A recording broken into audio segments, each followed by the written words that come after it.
केदारनाथ धाम से वापस लौट रहे हेलीकॉप्टर दुर्घटनाग्रस्त होने के बाद शासन प्रशासन पूरी तरह से एक्टिव मोड पर दिखाई दे रहा है। हेली सेवाओं को लेकर जहां लगातार बैठकों का दौर जारी है, तो वहीं मुख्यमंत्री पुष्कर सिंह धामी ने भी हेली सेवाओं के लिए कड़े निर्देश जारी कर दिए हैं।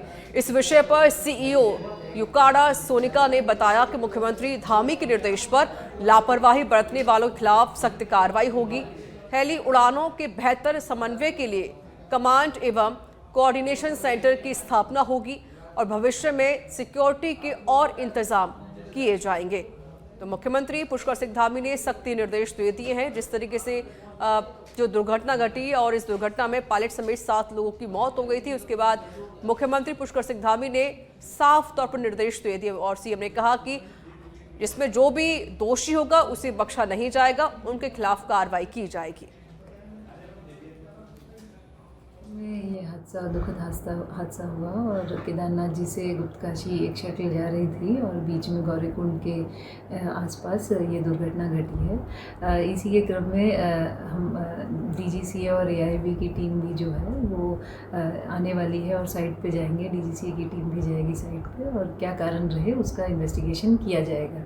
इसके अलावा माननीय मुख्यमंत्री जी द्वारा भी एक आपातकालीन बैठक ली गई, जिसके अंदर एक समिति के गठन करने की बात हुई गृह सचिव महोदय की अध्यक्षता में, और उसमें जितने भी सेफ्टी नॉर्म्स हम अब और ला सकते हैं, किस तरह से और ज़्यादा स्ट्रेंथनिंग ऑपरेशंस की, हेली ऑपरेशंस की यहाँ पे की जा सकती है, उस पर सुझाव देने की बात कही गई है। और समिति में सचिव सिविल एविएशन आपदा सभी लोग हैं, बहुत सारे डीजीसीए एआईबी सभी के मेंबर्स हैं।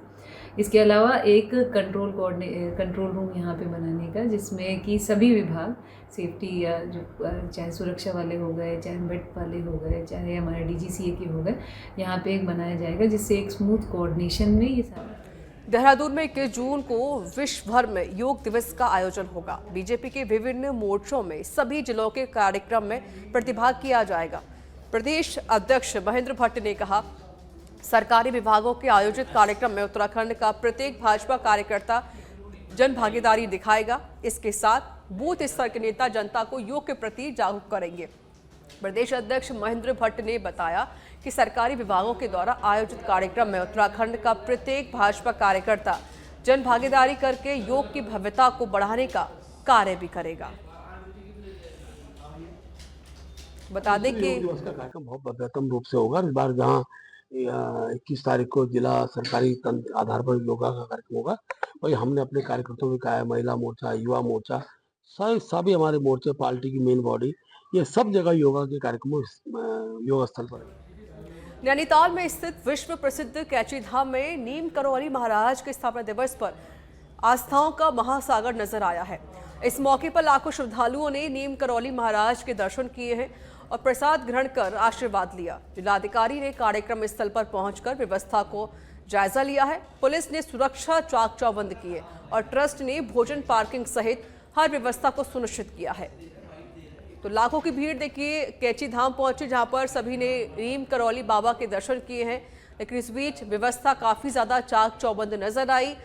पानी और खाने की पूरी व्यवस्था यहां पर की गई थी। तो जिलाधिकारी ने कार्यक्रम स्थल का पूरा जायजा लिया और साथ ही श्रद्धालु को कोई भी असुविधा ना हो, इस पर ज्यादा ध्यान दिया गया। बता दें कि श्रद्धालु ने नीम करौली महाराज के दर्शन किए। लाखों की संख्या में ये श्रद्धालु कैची धाम पहुंचे, जहां पर उन्होंने नीम करौली महाराज के दर्शन किए।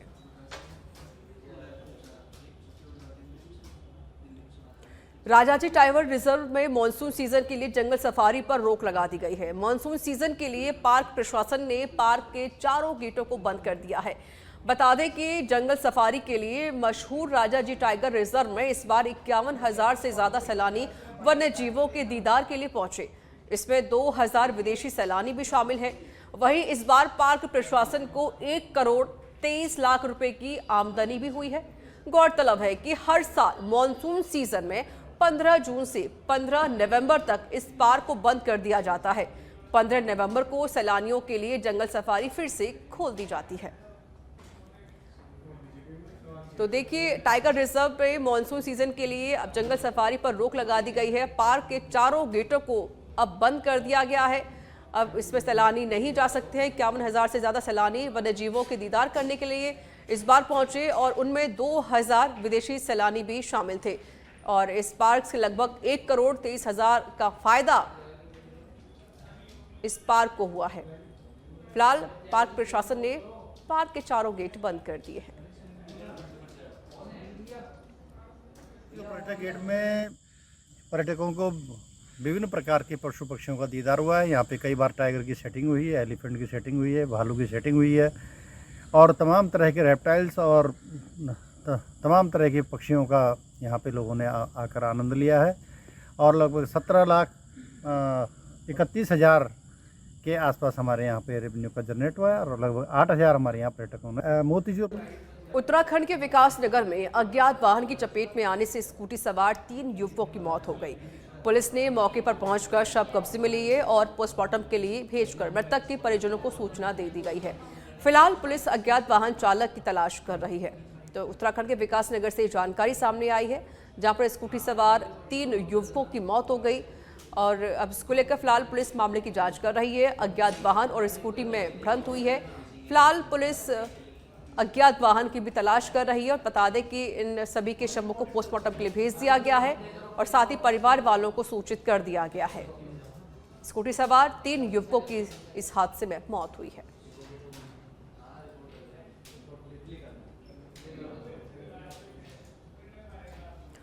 उत्तराखंड के देहरादून में भूमाफियाओं द्वारा कब्जाई गई 900 बीघा जमीन सरकार में निहित कर दी गई है। इसको लेकर बीजेपी के प्रदेश मीडिया प्रभारी मनवीर सिंह चौहान ने कहा कि प्रदेश में लागू सख्त भू कानून का असर दिखने को लगा है और नियमों का उल्लंघन कर माफियाओं द्वारा अर्जित हजारों बीघा जमीन का राज्य सरकार में निहित होना इसका प्रमाण है। उन्होंने इस कार्रवाई को सुखद बताते हुए कहा कि यह निर्णय उन लोगों के लिए स्पष्ट संदेश है जिन्होंने अवैध तरीके से नियमों का उल्लंघन कर भूमि की खरीद फरोख्त की है और उनके लिए नियम तोड़ना आसान नहीं होगा।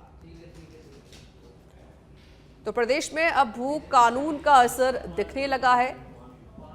बता दें कि भू कानून उल्लंघन पर प्रशासन की अब सख्ती नजर आई है।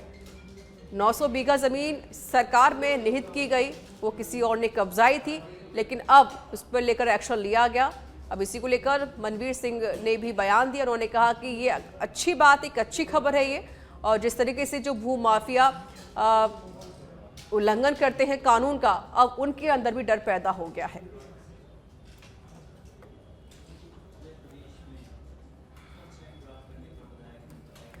खबर रुड़की के भगवानपुर थाना क्षेत्र के करौदी से है, जहां उस वक्त हड़कंप मच गया जब एक युवक की संदिग्ध परिस्थितियों में मौत की खबर गांव में पहुंची, जिसे परिवारजनों ने 9 जून को बेलडा स्थित एक निजी अनमोल नशा मुक्ति केंद्र में नशा छुड़ाने के लिए भर्ती कराया था। युवक की मौत पर परिजनों ने केंद्र पर गंभीर आरोप लगाते हुए कहा कि बॉबी को इलाज के नाम पर मारा पीटा गया, जिसके चलते उसकी मौत हो गई। परिजनों ने इसकी सूचना पुलिस को भी दी। पुलिस ने शव का पोस्टमार्टम कराकर पूरे मामले की जांच शुरू कर दी है। रुड़की से ये जानकारी है, जहां पर संदिग्ध परिस्थितियों में एक युवक की मौत हो गई। परिवार वालों ने इसे हत्या बताया है। नशा मुक्ति केंद्र में युवक को भर्ती कराया गया था। परिवारजनों ने केंद्र पर गंभीर आरोप लगाए हैं। उन्होंने कहा कि उसकी हत्या की गई है। फिलहाल पुलिस ने शव का पोस्टमार्टम करा दिया है और पुलिस पूरे मामले की जांच कर रही है। भगवानपुर थाना क्षेत्र के करौंदी का ये पूरा मामला बताया जा रहा है। मामला होता है, मेरा लड़का हल्का सा नशा कर रहा था, उसमें मैंने तलेड़ी नशा मुक्ति में भर्ती कर दिया। उन्होंने मेरा लड़का डंडेड़ी भर्ती कर दिया। उसमें नशा मुक्ति में 10 तारीख में मैं ले गए, 13 तारीख में मैं मार के मेरे लमटो घर घेर के। कल क्या हुआ आपके बच्चे के साथ? आप मेरे बच्चे को जिस वक्त हमने उसकी अपनी लाश घर पड़ी देखी, तो मेरे बच्चे के पूरे घात पर किसी पर निशान हो रहे मार पिटाई के। मुझे उसकी कल्टी से चाचा। आपको कैसे पता चला कि आपके बच्चे के साथ मारपीट हुई है? जी बाप के श्यामी में पड़ा, तब मेरे कपड़े ठा ठा कर देखोगे, पिटाई और छिटाई तो और या पुचकारी अलग दिखेगी। तब मेरा लठ मारोगे लठ की डोल अलग दिखेगी, सरिया मारोगे सरिया की डोल अलग दिखेगी, रैपट मारोगे गालों को 5 उंगलियों के निशान अलग दिखेगी। अब क्या हुआ? ये क्या आपने पोस्टमार्टम पाया गया पूरा मामला ये है भाई साहब, जैसा उनके पिताजी ने भी आपको बताया ही होगा, 9 तारीख में इन्होंने अपने बेटे को एक नशा मुक्ति केंद्र में भर्ती करवाया था। उसके बाद क्या हुआ, कल 11:15 करीब उनका फ़ोन आता है कि आपके लड़के की तबीयत खराब है और एक बार आप आ जाओ। जैसे ही क्योंकि उसकी पत्नी को फ़ोन गया और ये जो परिवार के जो लोग थे वो घर पे तो थे नहीं, मजदूर आदमी है, काम करने के लिए खेत में गए हुए थे। जब तक उन्हें बुलाया तब तक 1 से 1:30 बज गया। 1:30 बजे फिर उनका वापस फ़ोन आया कि आपका बेटा जो है वो ख़त्म हो गया और हम उसे जो है आप उसे इधर लेने आ जाओ।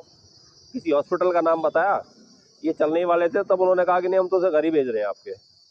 तो 3 लोग एम्बुलेंस में डाल के उस बच्चे को लेके आए और इनके घर डाल के इन्होंने बात भी करनी चाहिए उनसे, लेकिन वो बिना बात किए ही इनसे एम्बुलेंस वाले को छोड़ के वहीं ड्राइवर को, और वो वहाँ से चले गए। जो 2 लोग वो नशा मुक्ति केंद्र वाले आए थे। तो बच्चे की लाश को देखने से ऐसा लगा कि बच्चा कोई 1-1.5 घंटे पहले मरा हुआ नहीं है, उसके हाथ पैर अकड़ रखे थे। तो तब कहीं मामला डाउटफुल हुआ कि कुछ ना कुछ तो गड़बड़ है। अब क्या गड़बड़ है, अगर गड़बड़ है तो दोषियों को सजा। कि घटनाक्रम पुलिस के संज्ञान में आया है कि 10 तारीख को कोई व्यक्ति नशा मुक्ति केंद्र में एडमिट हुआ था और शायद कल उसकी डेथ हुई और बॉडी सीधे गांव ले जाई गई है। तो उसमें एक तहरीर हमें परिजनों के द्वारा मिली है, उसमें तथ्यों की जांच कर रहे हैं। पड़ताल करने के बाद जो लीगल कार्रवाई आगे होगी उसको हम करेंगे। अभी एक बार उसकी स्पष्टता। खबर देहरादून से है, जहां पर बीते दिन देहरादून समेत पहाड़ी जिलों में जमकर बारिश हुई। वहीं बारिश से सोनप्रयाग से केदारनाथ जाने वाला पैदल मार्ग जंगल चट्टी के पास बाधित हो गया, जिसके बाद यात्रा रोक दी गई है। मौसम विभाग ने एक बार फिर से रुद्रप्रयाग समेत कई जिलों में भारी बारिश का येलो अलर्ट जारी कर दिया है।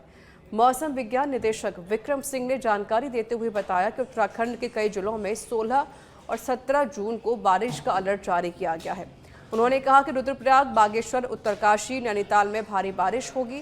वहीं कई जगहों पर भूस्खलन होने की भी संभावना है। तो केदारनाथ जाने वाला जो मार्ग है फिलहाल वो बाधित हो गया है। मौसम विभाग ने बारिश का अलर्ट भी जारी कर दिया है। रुद्रप्रयाग, बागेश्वर, उत्तरकाशी में भारी बारिश की चेतावनी जारी कर दी गई है। कई जगहों पर भूस्खलन होने की भी संभावना जता दी गई है। बता दें कि पैदल जाने वाला मार्ग अब वो बाधित हो गया है, क्योंकि कुछ ऐसे जो यात्री हैं, जो श्रद्धालु हैं, वो केदारनाथ जा रहे थे, उस बीच वहाँ पर भूस्खलन हो गया और वो सभी श्रद्धालु वहीं पर ही रुक गए हैं। फिलहाल इसी को लेकर अब मौसम विभाग ने अलर्ट जारी कर दिया है।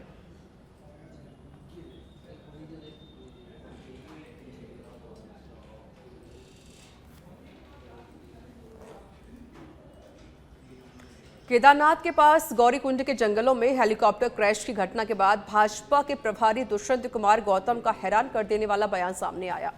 उनका ये बयान अब सोशल मीडिया पर जमकर वायरल हो रहा है। हालांकि यह वीडियो कब का है इसकी पुष्टि नहीं की गई है। बता दें कि जब पत्रकारों ने हेलीकॉप्टर क्रैश को लेकर दुष्यंत कुमार गौतम से सवाल किया तो उन्होंने गुस्से में पत्रकारों को जवाब देते हुए कहा कि आप लोग ही 2-4 अच्छी योजना चलाएं जिसमें लोग ना मरे। अपनी बात पर जोर देते हुए दुष्यंत कुमार गौतम ने गुस्से में पत्रकारों से कहा कि आप अपनी हेलीकॉप्टर चलाएं जिसमें लोग ना मरे, आप महापुरुष हैं। वहीं उनके इस बयान पर कांग्रेस ने पलटवार कर दिया है। कांग्रेस नेता सुजाता पाल ने दुष्यंत गौतम के बयान पर पलटवार करते हुए कहा कि 4 धाम यात्रा चल रही है और प्रदेश में भाजपा की सरकार है, तो सवाल तो पूछे जाएंगे। उन्होंने कहा कि दुष्यंत गौतम का बयान निंदनीय है। सुजाता पॉल ने कहा कि मेरी जेपी नड्डा और प्रधानमंत्री मोदी से विनती है कि ऐसे लोगों को यहां ना भेजें जो इस तरह की बयानबाजी करते हैं। तो देखिए, बीजेपी नेता का जो बयान है वो काफ़ी वायरल हो रहा है और जैसे ही पत्रकारों ने उनसे सवाल पूछा कि जो हेलीकॉप्टर क्रैश हुआ है उसको लेकर सवाल पूछा गया तो दुष्यंत भड़क गए और उन्होंने कहा कि आप ही 2-4 योजना चला दीजिए। अब इसी को लेकर कांग्रेस पार्टी ने भी उनके बयान पर पलटवार किया है और कहा है कि मैं जेपी नड्डा साथ ही प्रधानमंत्री मोदी से विनती करती हूं कि ऐसे लोगों को यहां पर ना भेजा करें। धाम यात्रा अगर चल रही है तो जिम्मेदारी तो आपकी होगी, सवाल पूछे जाएंगे। हेली सेवाओं पर प्रश्न चिन्ह, क्योंकि रैपिडो की तरह चल रहे हैं ये, कहीं पर भी इमरजेंसी लैंडिंग कर देते हैं और आज एक और क्रैश हुआ। जिसमें 7 लोगों की मृत्यु हो गई, 2 बच्चे शामिल थे उसमें, तो सवाल न पूछा जाएगा क्या? मगर असंवेदनशीलता की पराकाष्ठा है भाजपा। इनके प्रदेश प्रभारी दुष्यंत गौतम, जो दिल्ली में बिल्कुल सही चुनाव हारे, ये कहते हैं कि मृत्यु दर तो रहेगी। पत्रकारों से सवाल करते कि आप ही लोग क्यों नहीं चला लेते हेलीकॉप्टर और गारंटी दे दे कि कोई मरेगा नहीं। जिन लोगों की मृत्यु होती है ना, वो किसी परिवार का हिस्सा होते हैं। हरिद्वार के डीएम मयूर दीक्षित ने सीएम हेल्पलाइन पोर्टल पर रजिस्टर्ड शिकायतों के निस्तारण के लिए जिले के सभी अधिकारियों को निर्देश दे दिए हैं। सोमवार को कलेक्ट्रेट हॉल में लगे डीएम के जनता दरबार में जिले भर से फरियादी 123 शिकायतें लेकर पहुंचे। जमीन, कृषि, पेयजल, बिजली और लोन संबंधित शिकायतों को डीएम ने सुना और संबंधित अधिकारियों को आमजन की समस्याओं के समाधान के निर्देश दिए गए। डीएम ने जानकारी दी है कि हर सोमवार को सभी विभागीय अधिकारियों की मौजूदगी में जन सुनवाई की जाएगी। साथ ही सीएम हेल्पलाइन पोर्टल पर दर्ज शिकायत के निपटारे के लिए भी हर सप्ताह रिव्यू किया जाएगा। तो हरिद्वार से जानकारी, जहां पर सीएम हेल्पलाइन पोर्टल का रिव्यू होगा। डीएम मयूर दीक्षित का आज जनता दरबार लगा, उन्होंने सभी से बातचीत की। फरियादी 123 शिकायतें लेकर पहुंचे थे, जहां पर उन्होंने सभी की निस्तारण करने की बात कही गई और अधिकारियों को भी दिशा निर्देश दिए गए हैं। और इसमें अलग अलग विषयों से रिलेटेड मैटर्स थे, कुछ जैसे चकबंदी से संबंधित थे, कुछ आपदा से संबंधित थे, कुछ पानी पीने के जो पानी की समस्याएं थी कुछ जगह पे, कुछ समस्याएं हमारी कृषि विभाग से संबंधित, तो लोन आदि की थी केसीसी की। तो सभी डिपार्टमेंट्स को डायरेक्शन दिए गए हैं और इन सभी कंप्लेंट्स को हमने ऑनलाइन रजिस्ट्रेशन भी किया है, इनका मॉनिटरिंग की जाएगी। साथ ही जो माननीय मुख्यमंत्री जी का जो सीएम हेल्पलाइन पोर्टल है, उस पर भी जो समस्याएं रजिस्टर है उसका भी डिटेल में आज रिव्यू किया गया है और प्रत्येक सप्ताह रिव्यू करेंगे, जिससे कि आने वाले समय में हम कोशिश करें कि अधिक से अधिक समस्या का निस्तारण हो जाए और इनकी जो हरिद्वार के भूपतवाला का सरकारी डिग्री कॉलेज करीब 5 सालों से आश्रम के कमरों में चल रहा है। सरकार की लाख कोशिशों के बाद भी प्रशासन डिग्री कॉलेज को जमीन मुहैया नहीं करा सका है। इसी वजह से डिग्री कॉलेज के पास अपनी बिल्डिंग तक नहीं है। उच्च विभाग के अधिकारियों की मानेंगे तो जमीन नहीं मिलने के कारण अब डिग्री कॉलेज को भूपतवाला से कहीं और शिफ्ट किया जा सकता है। विभाग के जॉइंट सेक्रेटरी एएस उनियाल के मुताबिक विभाग जमीन खरीदने के लिए तैयार है, लेकिन तमाम कोशिशों के बाद भी हरिद्वार शहर में जमीन नहीं मिल पा रही है। ऐसे में हरिद्वार के दूसरे जिस भी हिस्से में जमीन उपलब्ध होगी, वहां कॉलेज की बिल्डिंग बनाई जाएगी। जमीन खरीदने के लिए नोडल अधिकारी की नियुक्ति भी जल्द होगी। तो सरकार की लाख कोशिशों के बाद भी अभी तक डिग्री कॉलेज को जमीन नहीं मिल सकी है। हरिद्वार शहर में जमीन नहीं मिल पा रही है। कभी कुंभ का ईयर आ गया या कभी जो है अन्य जो है कावड़ मेला आ जाता है अन्य, तो उसमें जो है व्यवधान जो है मेला क्षेत्र में तो व्यवधान रहेगा, उसमें कॉलेज बंद रहेगा। तो ऐसे में जो है कोशिश की जा रही है कि जो है कुछ ऐसी जगह हमें मिल जाए कि जहाँ पर जो है यदि हम जो है पैसा दे के भी हमें जो खरीदना पड़े, क्योंकि हमारे माननीय मंत्री जी ने भी कहा कि यदि हमें जो पैसा देकर भी जो है कहीं जो है ज़मीन मिल जाती है तो हम जो उसके लिए प्रयासरत हैं। जो है अधिकारी जो है उसके लिए जो बना दिया जाएगा, शीघ्र जो है एक नोडल अधिकारी बना दिया जाएगा, जिसमें कि जो है ज़मीन, क्योंकि हरिद्वार क्षेत्र में ज़मीन जो है मिलना बहुत मुश्किल है। यदि ये BHEL या इस साइड में भी कहीं मिल जाती है हमें बाय द वे, क्योंकि पहले शायद हमारी कोई ज़मीन। हरिद्वार रुड़की के विकास प्राधिकरण की हर रोज देहात क्षेत्र में बड़े स्तर पर कार्रवाई कर रहा है। वहीं भगवानपुर क्षेत्र में बिना अनुमति लिए जो कॉलोनियां काटी जा रही हैं, उन पर HRDA का बुलडोजर गरज रहा है, जिसका असर यह है कि अवैध कॉलोनी माफियाओं में हड़कंप मच गया है। इसी को लेकर आज भगवानपुर के मशहूर सम्राट की कॉलोनी और प्रताप कॉलोनी में भी प्रशासन ने बुलडोजर की कार्रवाई की है। लगातार इस तरह की हो रही कार्रवाई से राजस्व विभाग को अच्छा खासा मुनाफा होने की उम्मीद जताई जा रही है। लेआउटों की संख्या में काफ़ी वृद्धि हुई है और लोग अब ट्रैक पर आ रहे हैं जो अनाधिकृत रूप से कॉलोनियाँ काटते थे। तो जो भी अनाधिकृत रूप से कॉलोनियाँ काटेगा वो उसी प्रकार का हम लोग कार्रवाई करेंगे और ध्वस्त करेंगे, ताकि जो है एक आम जनता को जो है उसको एक सुनियोजित विकास मिले और प्रॉपर तरीके से अपना